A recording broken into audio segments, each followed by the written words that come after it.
The commander of the VRA had patrolled the Kepler drift for 11 years. He knew every dust cloud, every dead satellite, and every slowly rotating piece of rock in his sector. He knew where the border markers were large, ugly things. Imperial gray metal broadcasting a signal on all frequencies that translated to, "Beyond this line, you are not welcome." He knew what lay on the other side. Humans. 7 crowded star systems of humans with their loud politics, their incomprehensible food, and their ships that moved like old men walking uphill. Once, many years ago, he had inspected a human cargo ship. It took that contraption 4 days to cross the distance between 2 of their own planets. 4 full days. An Imperial courier could do it in 40 minutes. Therefore, when his sensor officer told him there was something on the border, he assumed it was another lost freighter. Humans got lost more often than any other race he had ever worked with. It was almost touching the way one might find a very slow, harmless animal touching. "What class?" he asked, not looking up from his duty report. "Sir," said Darius, "I don't have a class for it." He looked up. Darius was a young cat, only 3 years out of the academy, small, with green scales and precise habits. She performed her scans cleanly and reported directly, without drama or guesswork. The expression she wore now, a specific look of a person watching a digit refuse to turn into a rational number, made him set down his report and walk to her station. He looked at the scan. He looked at it again. "Run it a second time," he said. She ran the same result. The object was on the border line, not behind it, right on it, as if it had measured the exact point and decided to stop there.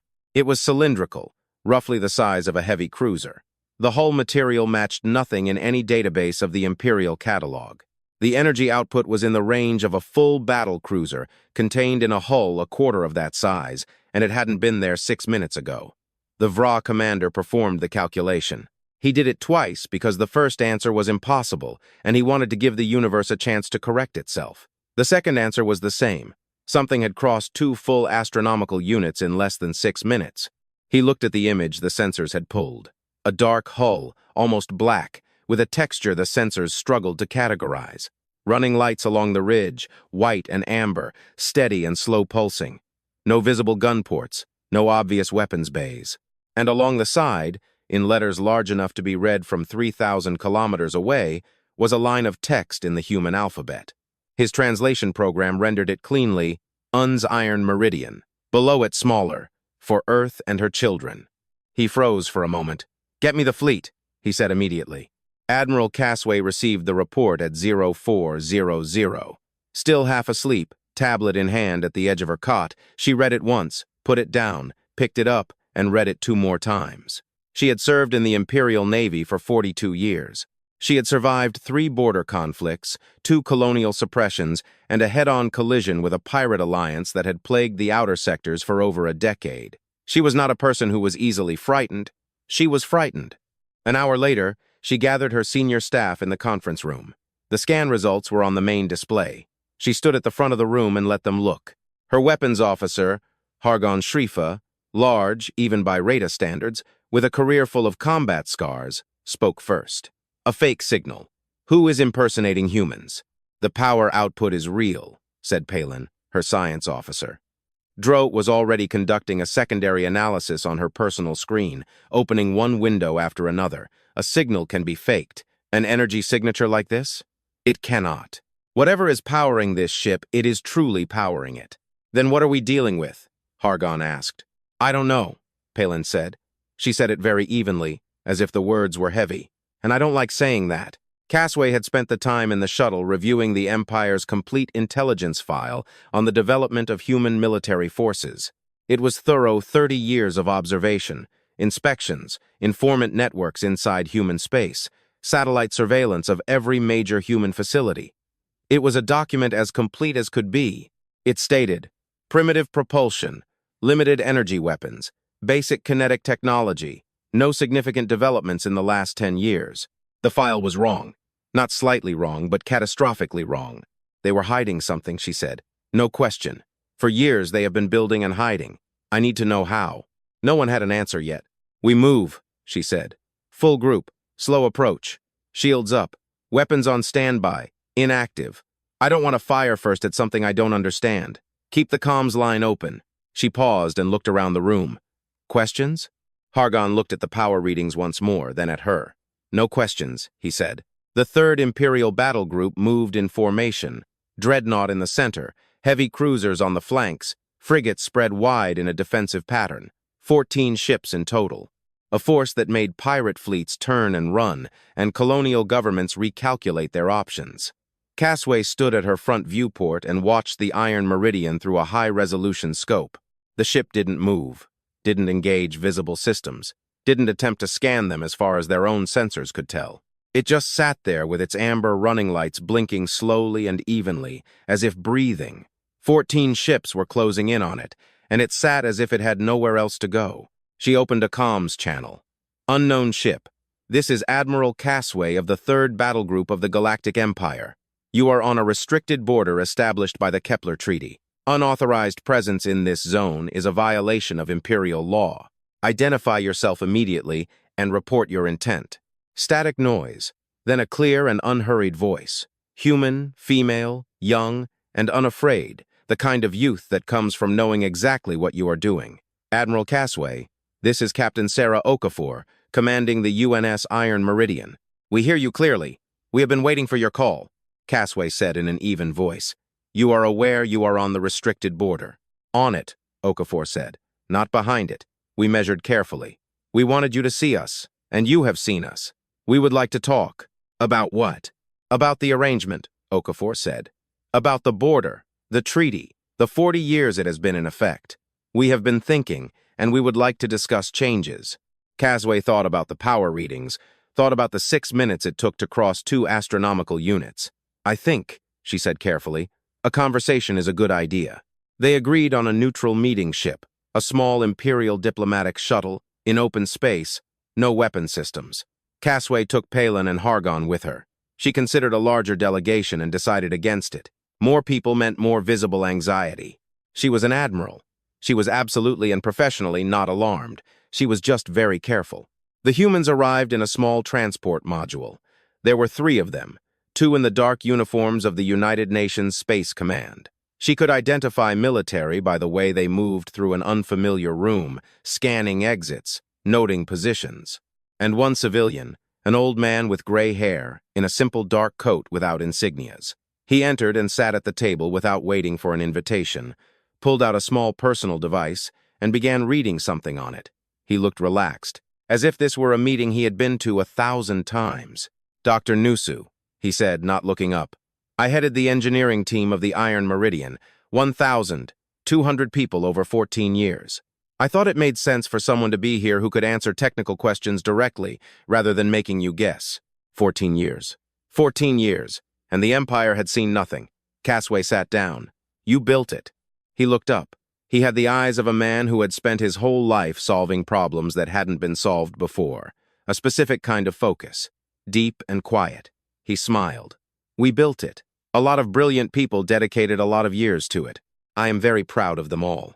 "How?" Palin asked. An incomplete question. Only 1 word. But Nusu nodded as if he had expected exactly that. "Let me explain." He spoke for 3 hours. The composite hull he called adaptive distributed armor. The full technical name was longer and included several dead Earth languages and some symbols that did not translate into Imperial notation. The concept came from studying fungal growth on one of Earth's outer moons, a biological structure that dissipated kinetic energy through its cellular network rather than resisting it, so that an impact at any point was instantly distributed throughout the entire organism. No single point ever received enough force to be damaged.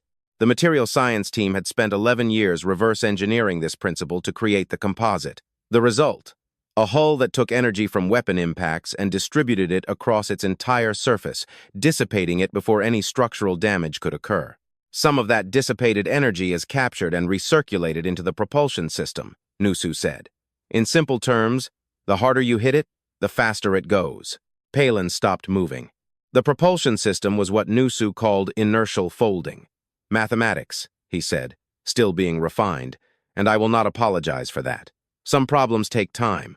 But the working principle, by temporarily reclassifying the ship's inertial mass as external to its own system, effectively ceases the operation of standard acceleration limits. A ship that effectively had no inertia could reach speeds that standard movement physics considered impossible. That is why it took 6 minutes, Casway said. 6 minutes? That was us being conservative, Nusu said. We didn't want to scare anyone more than was necessary. Casway digested this. Palan had not blinked for some time. Weapons, Casway said. Nusu smiled. Not today. We came to talk, Admiral, not to threaten. The weapons are real, and we will discuss them eventually. But today we just wanted to be visible, to show you who we are. Captain Okafor leaned forward. She had the same quality of stillness often found in very good soldiers, the kind that means many decisions have been made and many consequences have been endured. Admiral, she said, Earth accepted the border in good faith 40 years ago. We have honored it. Our people wanted to expand, to move outward. We held them back. We used the time to work. She paused. We are not here to threaten the Empire. We are not here to fight anyone. We are here because we believe the arrangement needs to change. And we think that now we are in a position to conduct this conversation as equals. As equals. One word. It didn't sound the way Casway had expected. She looked across the table at the old engineer, the young captain, and the two silent soldiers standing in the back of the room. She thought of 14 years of hidden work. 1,200 engineers. A fungal growth on a distant moon turned into armor that turned gunfire into fuel. She thought of how long she had thought of humans as small. I need to report this to the Emperor, she said. We expected that, Okafor said. Well, wait. Casway returned to her shuttle alone. She sat in the pilot's chair for a while, not flying anywhere, just looking through the front viewport at the Iron Meridian. Dark hull, steady lights, perfectly still. 14 of her ships were outside, and it sat as if it hadn't noticed them. She picked up the comm and called the Emperor's duty bureau. The duty officer answered on the second ring. I need an urgent audience, Casway said. Priority Alpha. Tell the Emperor. The human situation requires immediate attention. Nature of the situation, Admiral? She continued to look at the ship. The amber lights flickered patiently, unhurriedly. The nature, she said, is that we have been wrong about them for a very long time, and we need to decide what to do about it before they decide for us. She cut the connection. Outside, the Iron Meridian waited. It waited the way something that is not in a hurry waits, because it knows the result. The Imperial court was on Vitra Prime, the capital, a planet of white spires and deep oceans, and 2,000 years of uninterrupted Imperial rule. Nothing had ever threatened it. Nothing had ever come close to threatening it. The idea of a threat to Vitra Prime was one of those things philosophers discussed as thought experiments, not something anyone took seriously. Grand Admiral Soren was now taking it seriously. He sat at the head of the Imperial strategic table. The table was intentionally round, because the Emperor once said that in a circle, everyone looks inward, and no one can pretend they aren't responsible. He had read Admiral Casway's report from beginning to end without saying a word. When he finished, he read it again. The other 30 officers and ministers at the table waited. He put the report down. Comments, he said. Everyone began to speak at once. Sauron let them talk for about 30 seconds. Then he raised one hand, and they went silent, because 40 years of command had given him a specific kind of silence he could project as a physical thing. One by one, he said. Minister Dotrin, you are first. Minister Dotrin was head of Imperial intelligence. She was a small, elderly Vetra, with gray skin and precise habits, with a face that gave away exactly as much as she wanted, and no more. She had been in intelligence for 35 years. She had built the intelligence network that watched human space. She had written many of the reports that said humanity posed no threat. She looked like a person who had just realized she had been wrong for a very long time. The question I keep coming back to, she said, is how? How did they build this ship in 14 years in 7 star systems that we were watching without a single indicator reaching us? That is the right question, Sauron said. The answer I am arriving at, she said, is that they knew we were watching, and they built around our observation. They used systems we didn't monitor, materials we didn't flag, supply chains that looked like civilian trade. Rare earth purchases, someone said. Who? Someone at the table? A young officer, Fleet Captain Marin, was now scrolling through files on his personal screen. There were unusual purchases of several low-value materials over the last 12 years. We flagged them as insignificant anomalies. They weren't linked to anything in the threat models. Low cost by our standards, Palin said. She had come with Casway to the briefing and was sitting at the far end of the table, looking as if she hadn't slept. The materials for the adaptive distributed composite themselves. Each one of them is unremarkable. Raw metamaterial precursors, heat sink compounds, structural binding agents, common and individual. Together. She paused. Together, it is the armor of a ship that cannot be damaged by conventional gunfire. Impossible to damage, Soren repeated. I am still running models, Palin said. But based on what Dr. Nusu described and the secondary properties I observed during the hull scan, I believe it is accurate. Standard plasma weapons, standard kinetic projectiles, standard energy lance systems. All of them would have their impact energy redistributed across the hull and partially recirculated into the engine. The ship will not stop. It will not slow down. It will accelerate. Another silence. Sauron looked at the scan data on the table's main display.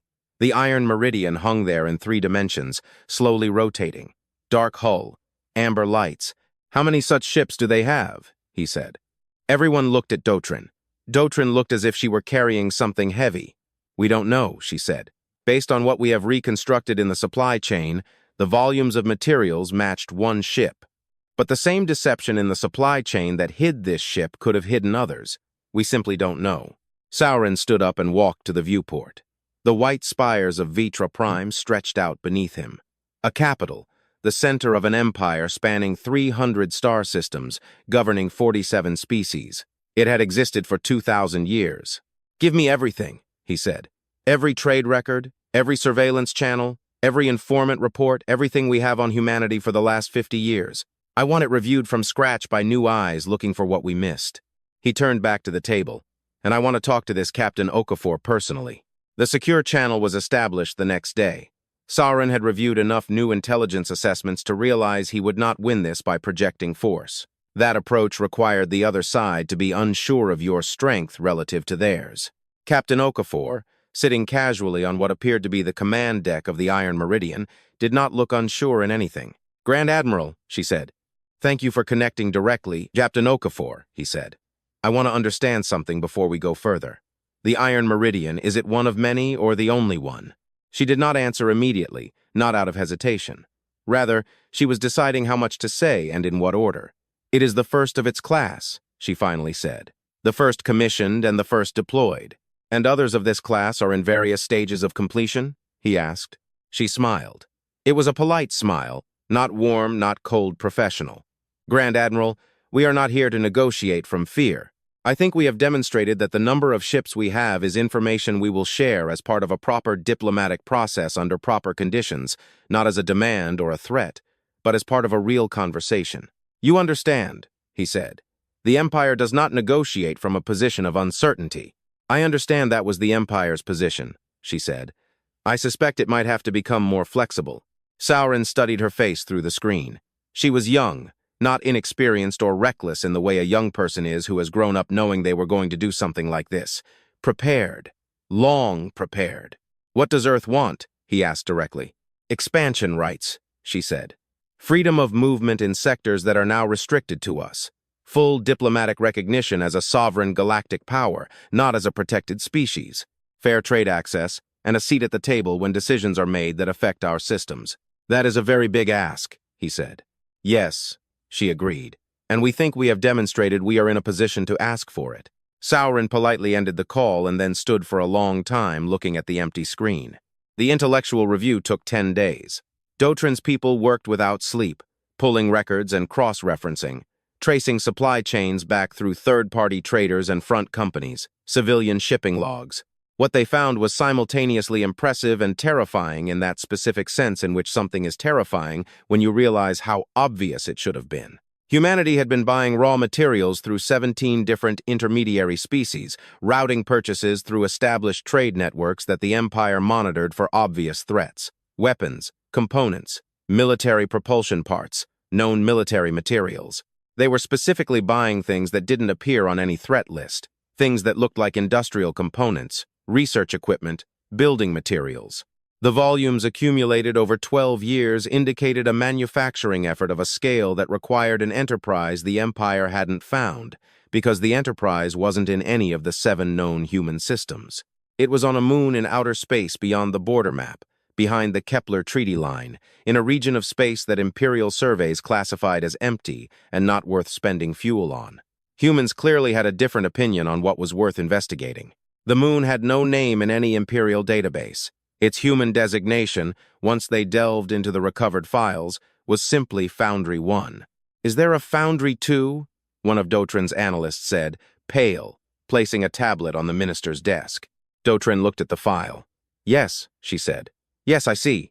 And, yes, Dotrin said. "I see all of them." That evening, she brought the full report to Sauron. He read standing up. Midway through reading, he sat down, finished reading, and placed the report on the table. "5 foundries," he said. "6," Dotrin said quietly. "We believe Foundry 6 is still being built, and each of them is producing Iron Meridian-class ships. Yes, at different rates. We estimate, based on the volumes of materials and construction timelines we have reconstructed." She paused. She was very restrained. 35 years of intelligence had made Dotrin restrained. She chose her words carefully. "We estimate the Navy currently has between 11 and 19 vessels in operational or near-operational state, in addition to the Iron Meridian." Sauron sat quietly for a moment. "We need to know if these ships have weapons," he said. "Agreed," Dotrin said. "I have developed an approach. We could." The alert came before she could finish. The Iron Meridian had moved. Not far, not past the border. It had simply shifted, turned on its axis, and traversed roughly 800 kilometers, ending up in a slightly different place along the borderline. The movement itself didn't trigger an alarm. The alarm was that none of the 17 sensor platforms the Empire had placed to monitor it had detected the movement until it was completed. Not during, but after.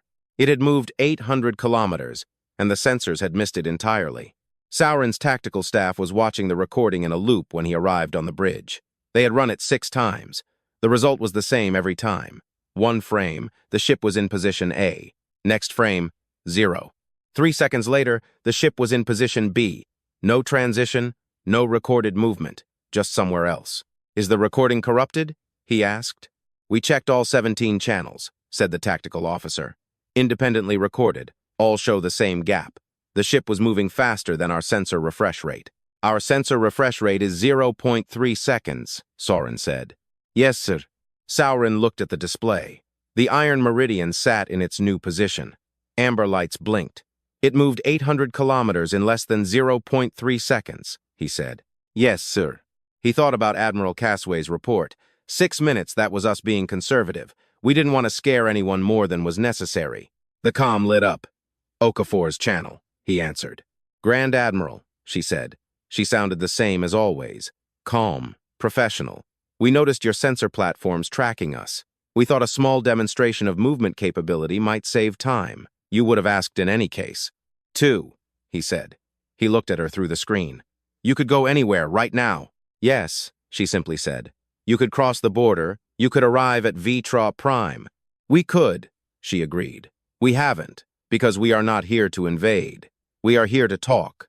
But I think it is useful for everyone to understand what a conversation means in this context." He held her gaze.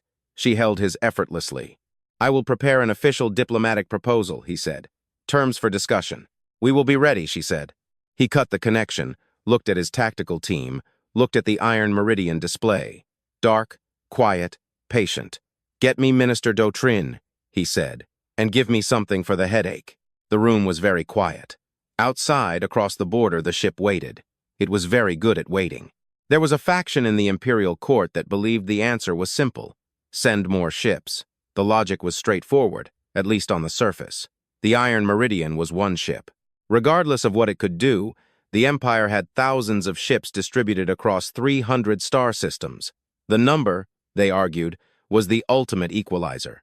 You could build smart armor and fast engines, but you couldn't build smart armor and fast engines for 1,000 ships in secret so that no one noticed. Therefore, humanity had 1 exceptional ship and a few others under construction, and the Empire had an existing fleet that had maintained peace in the galaxy for 2,000 years. "Send the fleet, make a statement. Let the humans understand the nature of the situation." Grand Admiral Sauron had listened to this argument for 3 days. He heard it from fleet admirals and strategy ministers and 2 members of the Emperor's personal council. He heard it in meetings and in private conversations, and once in the hallway behind the main conference room from a junior officer who apparently decided the great admiral was available. He had a lot of patience, Sauron. It was one of the reasons he had survived long enough to reach his rank. On the 4th day, he gave them his answer. "We are not doing that," he said. "Grand Admiral, I have read the intelligence assessment. I have reviewed the sensor data in the movement event.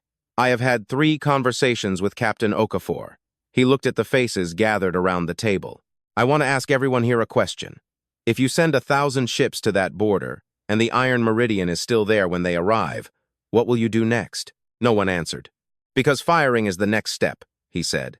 "And we still don't know what will happen when you fire at it. We have a theoretical description from an engineer that is intentionally incomplete. And we have sensor readings that suggest it turns weapon fire into engine power. If that description is accurate, firing at it will accelerate it. And if it accelerates toward us at the speeds we observed it was capable of reaching." He let them do the math themselves. There was silence in the room. "We will send a fleet," he said, "but not to threaten. We will send it to negotiate, and we will send someone who can negotiate, not someone who will wave ships and expect that to be enough." He looked at Fleet Admiral Karos 10, the most experienced diplomat in the Imperial Navy. Karos 10 was 70 years old and had negotiated 17 major treaties in his career. He was known for 2 things: the ability to find a position that allowed 2 parties to stop pointing weapons at each other and call it a mutual solution, and an absolute refusal to be intimidated by anything. By principle, he was tested on the second quality almost immediately. He arrived at the Kepler drift with 50 ships. Not an incomplete Imperial fleet, Sauron had been clear on that, but 50 heavy vessels, enough to demonstrate seriousness without looking like an invasion fleet. They came in a standard escort formation, Karos 10's flagship in the center, and they positioned themselves across the borderline at a respectful distance from the Iron Meridian. The Iron Meridian did not move. Karos 10 noticed as his sensor team conducted the first sweep. "It seems to have been joined," he said quietly to his sensor officer. "How many?" "We are still counting," said the officer, who sounded as if he were trying not to sound concerned and failing. "They are harder to track than they should be. The material scatters our active scanner." He finally got a number. 9. 9 Iron Meridian, class vessels, arranged in a loose formation behind the first ship sitting on the human side of the border. Dark hulls, amber lights, all of them were motionless. It looked like a gathering of very large and very patient shadows. Karos 10 looked at the formation for a time. He thought about the intelligence assessment. 11 to 19 operational vessels. The number 9 fit into that range. That meant 2 to 10 were still somewhere else. Somewhere else was a word that covered a lot of space and little certainty. He opened the comm. "Captain Okafor, this is Fleet Admiral Karos 10. I have been sent to formalize the diplomatic process your side requested. I appreciate the warm welcome, Fleet Admiral." Her voice was familiar from the records. "Thank you for coming personally. We brought a few colleagues, as you can see." "I see," Karos 10 said pleasantly. "I appreciate the openness." "We thought it would save time," she said, just as she had with the movement. He almost smiled. She was good. He had negotiated with species that had been space travelers for 1,000 years, and he had rarely met anyone so good at saying exactly as much as she wanted to say and making it feel like generosity. "I think," he said, "we should meet properly. My ship is comfortable. I would like to invite you and your people on board." A pause. "We will come to you," Okafor said, "but I would like to bring Dr. Nusu and 2 others." "Of course." They arrived on the same small transport module. This time 4 of them, Okafor, Nusu, and 2 others, introduced as Commander Yuki Admi, tactical officer of the Iron Meridian, and a civilian named Dr. Pri Sharma, introduced as the lead theoretical physicist of the Inertial Folding Project. Dr. Sharma was young, very young by the standards of a human who had apparently spent the last decade reclassifying what was permissible for movement physics. She examined Karos 10's flagship with casual interest, like a person who found new ships genuinely exciting, not intimidating. He liked her immediately. It was a diplomatic risk he was used to. They sat at a real conference table with food. He had been instructed that humans ate a wide variety of things without much problem, which made preparing food simple. Karos 10 opened with the official position. "The Empire recognizes that this conversation is necessary," he said. "We are prepared to discuss terms under which the Kepler Treaty can be revised. We are prepared to consider expanded movement rights for human ships in certain corridors and open official diplomatic channels corresponding to your status as a sovereign people." Okafor listened to all this with her hands folded on the table. When he finished, she said, "This is a starting point." "It is," he agreed. "We would like to discuss the final position," she said. In particular, full movement rights throughout unrestricted Imperial territory. The same rights as any of the 47 member species, full diplomatic status, trade access, and a seat at the table when decisions are made affecting our systems. Karos 10 maintained a neutral expression. The Galactic Council had 47 seats, one for each member species.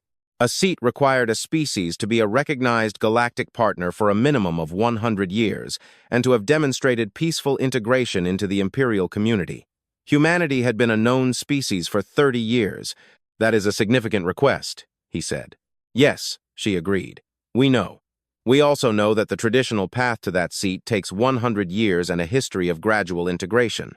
We are suggesting that, given the circumstances, there might be an alternative path. The alternative path being that we have already demonstrated we are capable of participating as full partners, Nusu said softly. He had been silent until now, working on something on his personal device. He put it away and looked up. The traditional criteria for council membership are basically technological capability, stable governance, peaceful intentions, and the ability to contribute significantly to collective galactic problems. We believe we meet all four. The Empire has its own evaluation procedure for these criteria, Karos 10 said. Of course, Nusu said, but I would suggest that the evaluation procedure was developed based on a set of assumptions that might need to be updated. He smiled with the same warm smile from Casway's report. We spent 14 years quietly building in deep space because we worked within the rules that were imposed on us. We would like to work within the rules we helped write. Karos 10 looked at him for a long time. I will have to report your proposal to the Grand Admiral, he said. We expected that, Okafor said. The second part of the meeting was less formal. Food was eaten, tea poured. The humans drank a surprising variety of hot drinks and found all of them soothing. The atmosphere was calm. Dr. Sharma had been silent for most of the formal part. Now she leaned forward slightly. I have a question, she said in the direct manner of a person who thought about physics most of the time and hadn't fully mastered the rhythm of diplomatic conversation. Your largest vessels, your dreadnoughts, what is the maximum safe acceleration you run them at? Karos 10's own science officer, who was present at the meeting as a technical observer, blinked. That is confidential information. Right. Sorry, Sharma said, not very regretfully. I was wondering because inertial folding doesn't have a significant upper limit like a standard engine. We tested in outer systems, and we didn't find a point where it stops working. Theoretically, she glanced at Nusu, who made a small gesture with his hand that seemed to mean you can continue. Theoretically, it scales. You put in more energy, you go faster. There is no acceleration wall. The Imperial science officer looked at her, then at Karos 10, then back at her. There is no acceleration wall? He said. At least we haven't found one, Sharma said. Though we are still researching the upper range. What is the upper range? Nusu said pleasantly. Also information we will share as part of the official process. Karos 10 made a note. He had many notes by the end of the day. The official report to Soren was transmitted via a secure channel that evening. Karos 10 conveyed the conversation fully. The requests, the tone, the 9 ships visible from the human side of the border. The one thing Dr. Sharma had said about the acceleration wall. Sauron listened without interrupting. When Karos 10 finished, there was a pause. No acceleration wall, Sauron said. That is what she said, Karos 10 said. She seemed almost casual about it. Another pause. Karos 10, Sauron said, in your professional estimation, from 40 years of diplomacy, is she bluffing? Karos 10 thought about it seriously. He thought about the 9 ships on the sensor display. He thought about the movement event. He thought about Dr. Sharma's expression when she talked about the propulsion system, not a careless, measured expression of a person delivering a threat, but a genuine, slightly distracted expression of a person who loved what she was talking about and for a moment forgot it was supposed to be strategic. No, he said, I don't think she is bluffing about anything. Silence from Sauron. Then we need to make a decision, the Grand Admiral said. A real one. Not a temporary stalling, not a demonstration of force, a real decision about what the Empire should do next. He paused. And I need to speak to the Emperor. That would be my recommendation, Karos 10 said. I will go in the morning, Sauron said. He sounded tired, but the tiredness wasn't related to sleep, but to the weight of realizing the world had changed. While you are not looking, maintain an open channel to Okafor. Keep a friendly tone. Do not allow anything to lean toward confrontation. Understood. And Karos 10, Sauron said. He paused, started again. Ask them informally what they plan to do if we say no to everything. Karos 10 thought about it for a moment. And if they tell me? Then, Sauron said, I want to know exactly what we are deciding between. He closed the channel. Outside the flagship's viewport, the Iron Meridian and its 8 companions sat in the dark with flickering amber lights. They had been there all day. They would be there in the morning. They seemed to be in absolutely no hurry at all. Karos 10 sat alone in the conference room where, hours earlier, the humans had sat. One of his staff brought him the evening briefing packet. He put it aside without opening it. He had been a diplomat for 40 years. He had sat across from angry species and desperate species, and species that were absolutely sure they were right about everything. He had learned to read what people actually wanted beneath what they were saying. What Captain Okafor wanted beneath everything else wasn't complicated. She wanted respect, not fear, not submission, not a galaxy lying at her feet, but just the simple thing that said, you are what you are, and you belong here just as much as anyone else. The complexity was that the Empire had been telling humanity the opposite for 30 years, and now humanity had built 9 ships that could accelerate without limits, with armor that fed on gunfire, and they were still patiently sitting at the border, waiting for a conversation, which he thought meant they were either the most disciplined people he had ever met or the most confident. He suspected it was both. There were people in the Empire who couldn't accept the situation. That wasn't unusual. In any sufficiently large institution, there were always people who couldn't accept the situation. The Empire was 2,000 years old and covered 300 star systems, which meant it had an incredible number of people with an incredible spectrum of opinions on how the galaxy should work. Most of them expressed these opinions through proper channels, reports, proposals, debates in the council, structured disagreement. Some of them did not. Admiral Riemann commanded the 9th Imperial Strike Fleet for 12 years. He was a warrior, not a diplomat. He had said so publicly many times. He believed the diplomatic approach to the human problem was a mistake. He believed that one ship, regardless of what it could do, was one ship. And the answer to one ship was always, inevitably, enough ships. He had 40 ships. He also operated outside his orders. He convinced himself that this was acceptable, that the situation required initiative, that by the time Sauron and Karos 10 finished talking to the humans, the Empire would have already surrendered its position from a place of strength, and then no number of ships would matter because the precedent would be set. You talked to them, you treated them as equals. And once you did that, everyone else in the galaxy who was waiting in their corner, every species that had ever quietly hated the treaty borders, every government that signed an agreement, it didn't matter. They would all understand that talking worked, that the Empire could be moved. He convinced himself he was defending the Empire. He brought 40 ships to the Kepler Drift, arriving from an outer approach beyond the established patrol corridor. He arrived very quickly and did not announce himself. Captain Sarah Okafor, when the alarm went off, she was eating with 3 of her senior officers in the Iron Meridian's small wardroom, a room that existed mostly because Dr. Nusu insisted during the design that humans needed a place where they could eat, not at a desk, and they were talking about nothing in particular, as people do when they are in the middle of something significant and need an hour of rest from it. The alarm was clean and direct, as were all alarms on the Iron Meridian. No sirens, no flashing lights, just a tone and then a voice. Captain. Unidentified fleet approaching from azimuth 270. Outer approach, 40 ships. No signals. No greetings. Speed and trajectory suggest an interception course. She set aside her food. Interception time? 8 minutes at current speed. To battle stations, she said, and call Fleet Admiral Karos 10. She was in the command center within 90 seconds. On the display was the incoming formation. 40 Imperial ships. Attack formation. Weapons locked. The sensor data was very clear regarding the locked weapons. No ambiguity. Karos 10 came on the channel, and she had never seen a diplomat who looked the way he did now. He looked like a man watching a fire he had been trying to prevent for days and which had suddenly started. In any case, Captain Okafor, I want you to know this is not authorized. The words came out controlled and precise. Each was carefully chosen. This is not Grand Admiral Sauron's decision. I am trying to contact Admiral Riemann directly. I understand, she said. We will not fire first. I am glad to hear that, he said. Then, after a breath, your ships are capable. Are they capable of not being hit? Yes, we will be fine, she said. She looked at her tactical display, her 9 ships and Riemann's 40. Try to contact him, Fleet Admiral.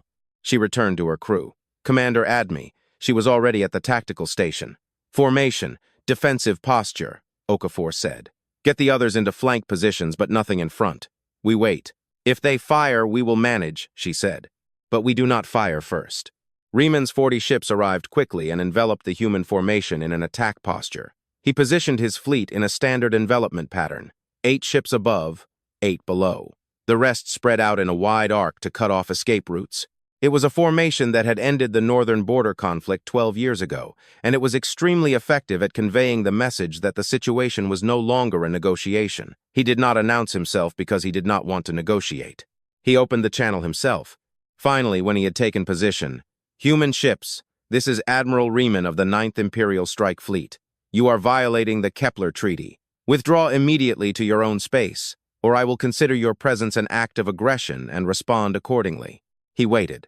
The answer came from the Iron Meridian in Captain Okafor's voice, the same as it was in all the records. Calm, professional, completely unafraid. "Admiral Riemann, this is Captain Okafor. We were invited to this location by diplomatic representatives of the Empire to conduct official negotiations authorized by Grand Admiral Saurin. We are not violating the treaty. We will not withdraw. Your invitation," Raymond said, "does not interest me." Pause. "I see," Okafor said. "Then I want to clarify something before you make any decisions. We have not fired on any Imperial ship. We have not crossed your border. We have acted in complete good faith throughout this process. Whatever happens next is entirely your decision. My decision," he said, "is that you leave." "We will not," she said. He gave the order to fire. A plasma volley from 40 ships hit the human formation in a wave. It was a coordinated volley. Riemann's tactical team was experienced, and they understood how to conduct a simultaneous volley properly. All 40 ships fired into the same firing window, targeting the same 3 ships at the front of the human formation, enough concentrated firepower to destroy a standard heavy cruiser into debris in less than 30 seconds. The sensors recorded what happened next with perfect clarity, because the sensor recording was the only way anyone would ever believe it. The plasma hit the hulls of the 3 lead ships. The energy dissipated across the surface of the hull, just as Dr. Nusu described, spreading and dispersing. No hull breach, no hull damage at all. The ships did not flinch. They did not slow down. They moved, not retreating. Forward, the 3 lead ships accelerated straight through the plasma fire and into the center of Riemann's formation so quickly that the Imperial ships barely had time to scatter before the humans were inside the perimeter. Inside, meaning past the point where Riemann's outer ships could fire without risking their own fleet. It took roughly 4 seconds. The remaining 6 human ships moved simultaneously. A movement that Imperial sensors had seen before, faster than the sensor refresh rate. The ships appeared at new positions without any recorded movement between them. They were on the flanks of Riemann's formation before the outer ships could finish turning. And then everything stopped. The Iron Meridian was 300 meters from Riemann's flagship, close enough to fill the front viewport. Dark hull, amber lights, perfectly undamaged. It had not fired a single shot. "Admiral Riemann," Okafor's voice. "I would like to try again. My ships are in such a position that I could end this engagement in roughly 15 seconds. I am not doing that. I am still here to negotiate. I would very much like to continue negotiating." Riemann sat in his command chair and looked at the Iron Meridian filling his viewport. He thought about the 40 ships he had brought. He thought about the weapons-locked status. He thought about the volley that had hit the 3 human ships and done nothing. "Wait," he said to his fleet. Then, into the channel, "Captain Okafor." "Admiral," he said carefully. "Your weapon systems," she told him. "Not all of them, but enough." The primary weapon system of the Iron Meridian class was what Dr. Sharma called a kinetic lancet, a projectile accelerated to a fraction of the speed of light by the same inertial folding engine that moved the ship. The projectile was a small cylinder of dense material, roughly the length of a human hand, without an explosive component. It didn't need one. An object with the mass of a hand-length cylinder, moving at a fraction of the speed of light, carried the kinetic energy of a small nuclear device upon impact. It is, as Okafor explained, accurate within 2 meters at any distance the ship can target, which is effectively any distance given the propulsion system. "We have 40 launchers per ship," she said. "We have 9 ships in this location. The math was available to anyone who wanted to do it. We haven't fired a single one of them. she said. I noticed, Rahman said. His voice was level, unemotional. He was a warrior and wasn't going to give her emotional but level in the specific sense in which a man recounts something very important. I want to be honest with you about the reasons, she said. We could have ended this engagement, and we decided not to, because we didn't come here for this. We didn't build the Iron Meridian class to fight the Empire. We built it because we needed a capability before we could talk. Do you understand what I mean? Yes. He understood. He was a warrior. He understood capability and conversation. You needed to prove the ships existed before anyone started taking you seriously, he said. We needed to prove we weren't asking for permission, she said. We are informing. There is a difference. Long silence. I will contact Grand Admiral Sauron, he said. Thank you, she said. I will be here. The call between Riemann and Sauron lasted 27 minutes. The content of that call was never officially released. The result was known. Riemann's fleet was disabled and withdrew to a position 80 kilometers from the human formation. Riemann himself was removed from command pending an investigation, which later led to permanent demotion and early retirement. Keros 10, who had spent the entire engagement trying to contact Riemann on a channel the Admiral wouldn't answer, sat in the diplomatic suite for a long time, doing nothing. His staff gave him space. They were good staff. Eventually, he called Okafor. Captain, he said, I must apologize to you on behalf of the Empire. You don't have to, she said. You didn't give the order. No, he said, but I am saying it anyway. She looked at him through the screen. Something in her expression changed. Not soft, not hard, just the look of a person acknowledging something real. We are still here to negotiate, she said. I know, Keros 10 said. I am too. He leaned forward. I need to ask you something. I would like a real answer. When Riemann fired on your ships, he asked, what was your order? If your ships could move the way they did, and your weapons were what you described, what were you actually authorized to do in response? Pause. I was authorized to defend my ships and my crew, she said, and to avoid a lethal engagement if possible. And if that was impossible, she looked at him confidently. Then I would have done what was necessary to keep my people alive, she said. And after that, we would have had a very different conversation. He nodded slowly. I think, he said, the Emperor needs to hear from you directly, not through reports, not through me directly. We are ready for that, Okafor said. Outside, the Iron Meridian floated in the dark with steady light and an undamaged hull. Every plasma hit from 40 ships hadn't left a single mark. Clean, patient, perfectly horribly unscathed. Amber lights blinked. 1, 2, 1, 2. Like a clock that had all the time in the world. The Emperor of the Galactic Empire was named Varicel II. He was 114 years old, which for an ad was late middle age. He had ruled for 61 years. He had inherited an empire spanning 280 star systems and had expanded it to 300 without engaging in a single major war. Not because he was weak, but because he understood that wars are expensive in ways that go far beyond ships and soldiers. They were expensive in trust, in stability, in the long, slow work of keeping 47 species aimed in roughly the same direction at roughly the same time. By any serious assessment, he was a very good emperor. He was also one of those people who, when presented with new information, fully processed it before responding. His staff called this quality patience. His enemies for decades had called it other things. The result was the same. He didn't panic, he didn't overreact, and he didn't make decisions he would have to cancel later. He read Admiral Casway's report. He read Dotrin's intelligence assessment. He read Keros 10's diplomatic notes.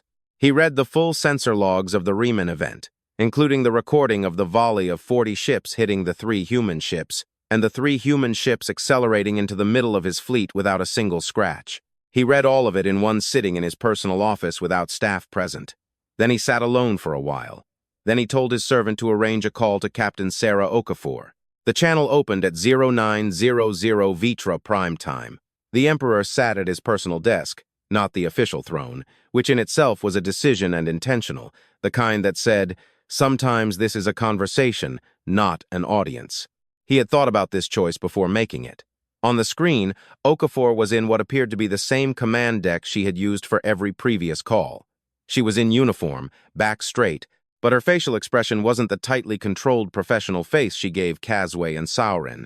It was something closer to how a person looks when they finally come to a meeting they have been preparing for a very long time.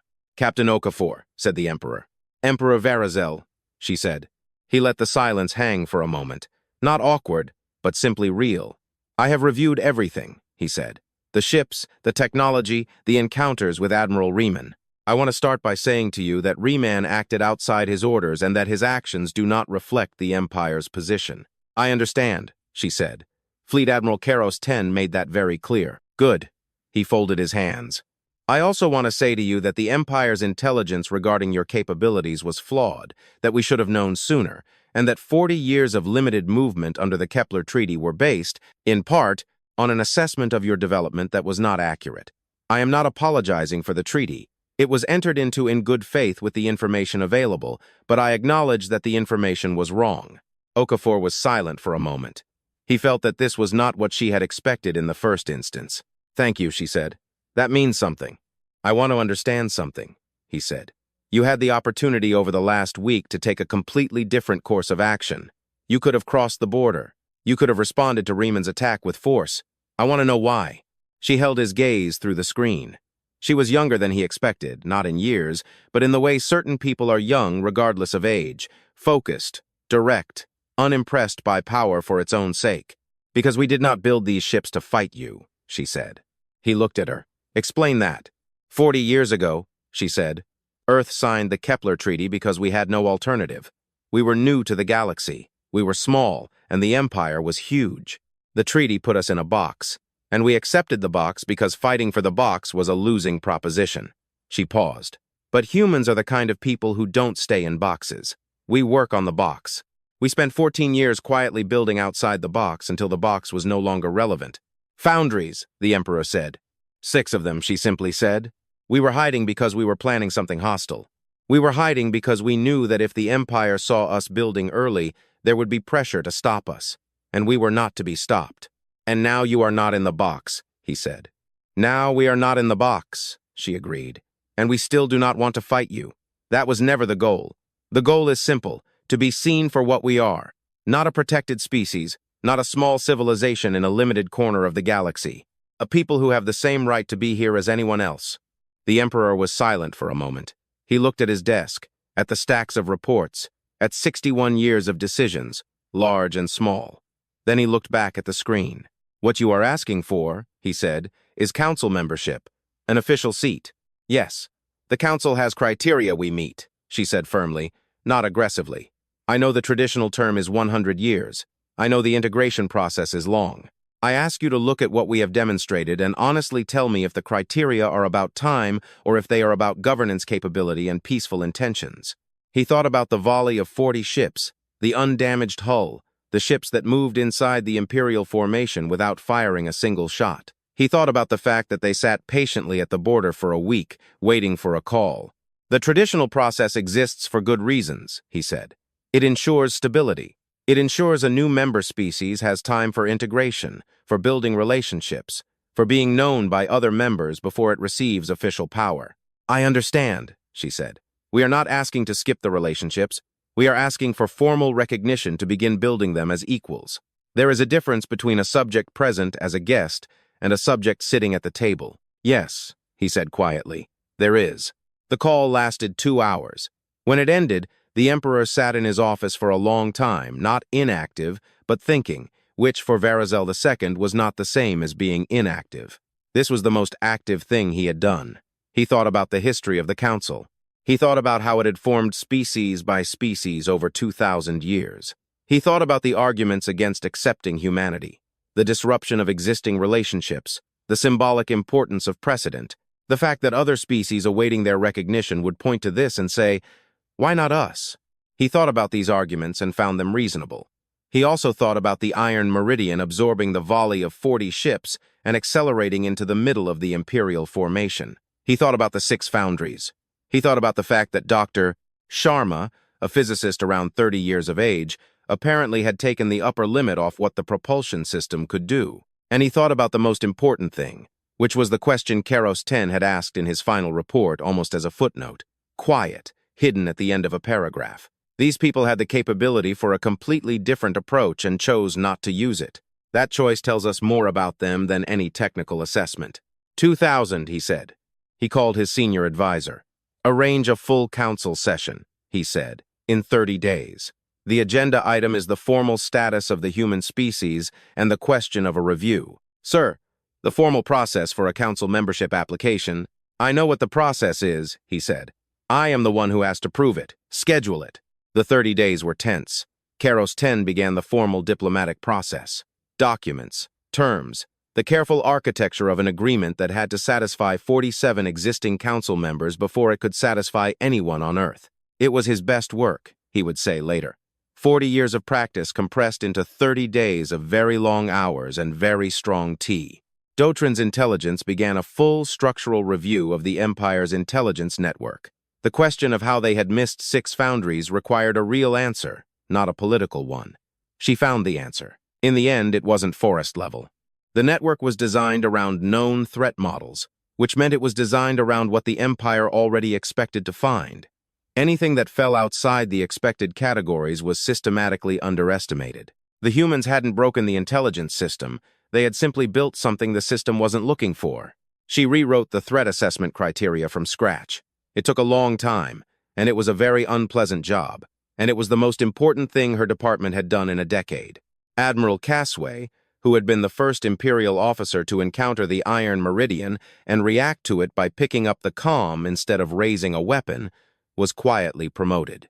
And in the Kepler drift, 9 Iron Meridian-class ships and 1 Imperial diplomatic fleet spent 30 days in cautious proximity, sharing food and technical briefings and long conversations about how the galaxy looked from very different positions.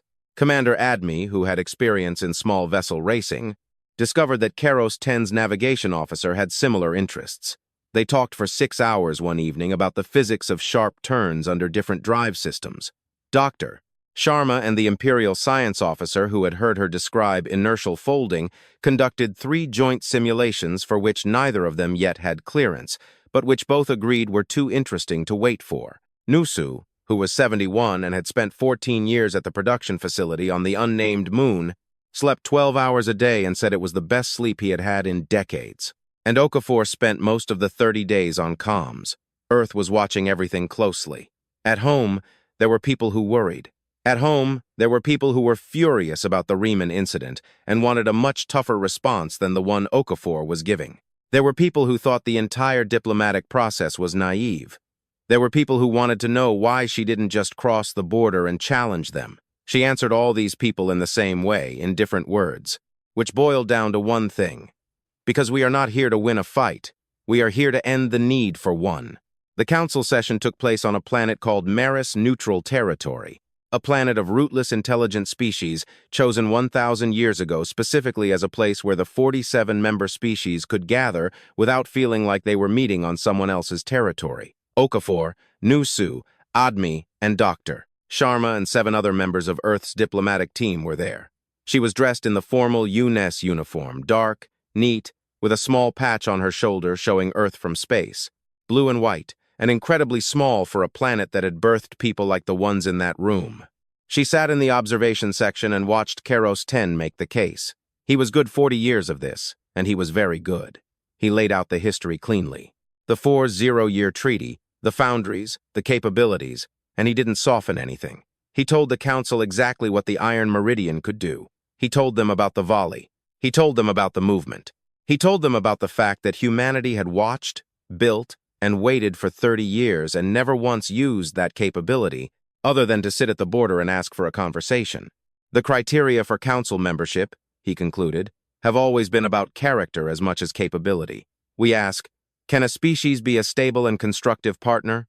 I would like to ask the council to consider the last 30 days as the most direct possible evidence of the answer to that question. The debate lasted 4 hours. The vote was not unanimous. 11 members voted against. Their reasons were not unreasonable. Precedent, the term, the violation of established processes, reasonable concerns raised by reasonable people, 36 members voted for. Okafor didn't cry when the voting result came in. She had grown up knowing this day might come. She had spent years working toward it. She had sat for a week in the Kepler drift and watched 40 ships fire on her and forced herself to remain still, patient, and professional. She forced herself to remain within the borders when everything in her wanted to say, sometimes you cannot keep us here. Cross it. She had done all that, and she wasn't going to cry in the council chamber on Maris in front of 47 species. She squeezed Nusu's hand once, briefly, under the table. He squeezed back. Outside, she called Earth. The call went to the office of the UN Secretary General, and then, because the Secretary General was a practical man who understood the weight of moments, it was opened on a public channel that was already being broadcast across all 7 human systems. "It is done," she said. She didn't need to say more. Those who watched already knew what it was. The Iron Meridian left the Kepler drift 3 days later, heading home. Before it left, Keros 10 arrived on a small transport module for one last meeting. Informal. He brought nothing official, no documents, no agenda. He brought food, a perpetual trail bread, dense, gray, and not very attractive, which he openly admitted. And he sat in the wardroom that Nusu had insisted on, including in the design, and drank very strong tea that Admi made, and they talked for an hour about nothing important. At the end, at the transport module hatch to leave, he turned. "I want to ask you something," he said to Okafor. "Personally, not diplomatically." "Ask," she said. "What made you sure that we would say yes? That we wouldn't decide that the easiest thing would be to eliminate the problem?" She looked at him for a moment. "We weren't sure," she said. "We hoped." He thought about that. 40 years of work, he said. 14 years of building, 6 foundries. "And you hoped?" "We believed in the argument," she said. "We believed that if we appeared with the capability and chose not to use it, the argument would become visible, that the choice to wait, to talk, to stay at the border, that this would speak louder than the ships." She paused. "We hoped it would be enough." He nodded slowly. "It was," he said. He returned to his fleet. The Iron Meridian crossed the Kepler drift on its way home through it, not on it, past the border markers, through the forbidden space that was no longer forbidden, out and into the open corridors that ran between the stars. It moved at a fraction of what it was capable of. No reason to hurry. The amber lights flickered steadily in the dark. The hull was perfect and undamaged. The engine hummed quietly. Behind it followed 8 more ships. In front of them waited 7 human systems, crowded and noisy and full of complex politics and an amazing variety of hot drinks. And the people who had spent 14 years secretly building ships on an unnamed moon because they believed that one day the argument would be sufficient. It was. The border was gone, the stars were open, humanity set forth.